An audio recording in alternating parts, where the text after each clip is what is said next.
Nem kellene meghalni, mégis meghalnak. 19 000 gyermek minden nap olyan okok miatt, amelyeket mi megelőzhetünk. Például azért, mert nem kapnak elég energiát, vagy gyógyszert, vagy tiszta ivóvizet. Nem ők tehetnek arról, hogy meghalnak, ők végtelenek. 19 000 gyermek minden nap.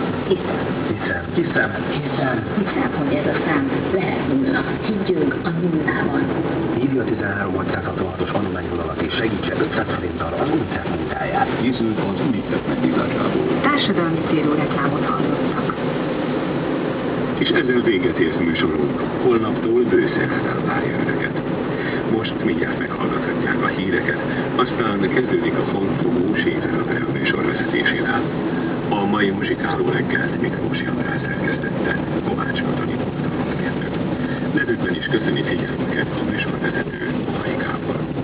Mindenkinek további szép vasárnapot kívánok.